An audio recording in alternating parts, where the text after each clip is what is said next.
Kaya mga do, so nandito na naman tayo sa backyard natin, no? Nandito na naman tayo sa topic natin about sa kalamansi.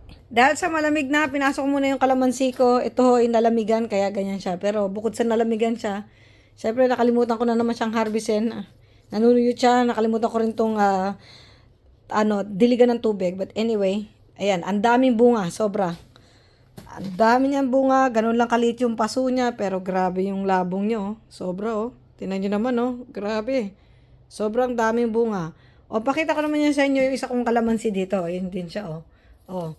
Maliit din lang ho yung paso niyan, pero ang laki din ito. Ito yung isa nating pinapalaki din na kalamansi.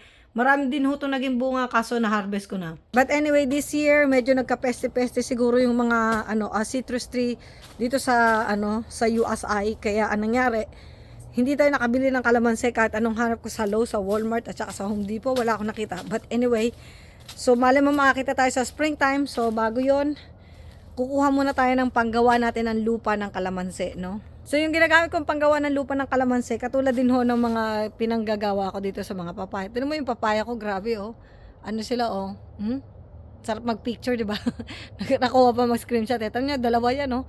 Daming bunga, di ba? Oh, siyempre kumita din tayo ng bongga sa papaya natin. So, December na ho, yung weather sala sa lamig, sala sa init. So, yung ibang ganito, ayan oh, yung mga dahon ng papaya nyo na tuyo na.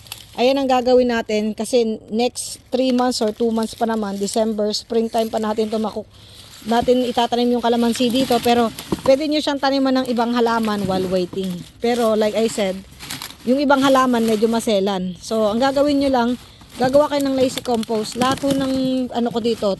Ay, nagulat ako dun sa tinataniman ko dito, lazy composting lang ho ginagawa ko. Kasi, syempre, busy rin tayo, may trabaho, no? Alam ang panoorin natin kung kailan makukompose yung mga to. Hindi lang naman to yung trabaho ko.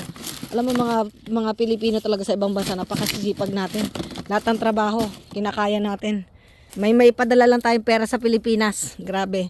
So, nakita nyo naman to, anong itsura ng compost na lupa. Ayan, oh, kulay itim talaga. Itim yung lupa ng compost, ayan siya. Kasi, pag nabubulok ko yung mga, natuto yung mga halaman, ayan siya, o, tinan nyo. Itim na itim oh. Grabe. So, sobrang ganda. Mahal din yung bumili ng lupa dito.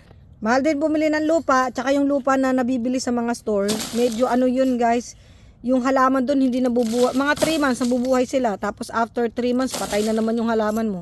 Parang hindi ko malaman kung anong klaseng lupa yung mga nabibili mo eh. Mga miracle grow. May miracle nga lang siya, mga 3 months, 4 months lang. After that, patay na yung halaman. Ewan ko ba't ganun. Pero tignan mo to, yung ginawa ko mula sa mga basura ko. Ayan, yan ang totoong miracle grow. Ayan talaga, oh. Meron tayong dahon ng papaya. So, yung mga natuyo-tuyong dahon na ito, mga ganito, yung pinagtuyuan ng dahon ng saging. Saging talaga, maganda tong gawing compost. Maganda to sa lupa talaga, yung dahon ng saging. Ayan. Sa Pilipinas, di natin pinapansin to, pero dito sa ibang bansa, apakamahal ng dahon ng saging. Panggawa ng suman. Parang ayaw mo na kumain ng suman sa mahal. Anyway, ganun talaga ang presyo. Wala nang mura ngayon. Ayan na siya. So, lagyan mo ng dahon ng saging. Yan. Ganyan yung lupa mo na yan, oh. Lagyan mo ng dahon ng saging kasi pag tuyo na, mas mabilis na siyang matunaw. Tapos ganun din ang gagawin mo guys. Yung lalagyan mo siya ng lupa-lupa, ganyan. Tapos pabayaan mo lang siya. Pabayaan mo lang siya dito. Lamigin. Bubulok din yan. Yan, ganyan, oh. Ayan, oh, sa dami ng dahon ng papaya mo na bulok-bulok na dito. Yan, oh, yung mga yan. Napakaganda niya na pang compost. So, ito, nasalansan ko na. Lalagyan lang natin ng lupa. Lagyan mo lang ng lupa. Tapos, ayan na siya, guys. Okay na yan. Punuin mo na lang siya ng lupa. Actually, konti lang to. Pag natunaw to, wala na to. Konti lang to. So, damihan yun ho ng yung mga grass clippings, yung mga ganyan. So, ganyan lang yan, guys. Yan yung mga, tinan nyo to, Ito, nagawa ko na to. Ayan, oh. Medyo may mga, na dyan, mga dried na mga tuyo-tuyong mga sanga-sanga ng kahoy. Ito, pwede nyo nang taniman to ng kale. Kasi yung kale, at saka yung collard, yung mga gulay sa malalamig na lugar, tutubo na yung mga gulay mo dyan sa ganyang katabang lupa. Kasi ngayon, medyo may halo pa siya ibang lupa, kaya medyo brown-brown pa siya. Pero pag natunaw na yan, ganito na itsura niyan, compost na rin. So, compost, against compost, and again compost. Apakaganda ng lupa mo.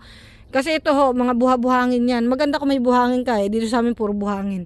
Hindi naman mabubuhay yan kung lang yan, puro buhangin. Kaya nga, kahit sa sobrang liit ng lupa mo, tignan mo naman, sobrang liit lang, pero grabe yung halaman mo, siksik. Sobrang taas ng saging mo. Ang dami bunga ng papaya mo.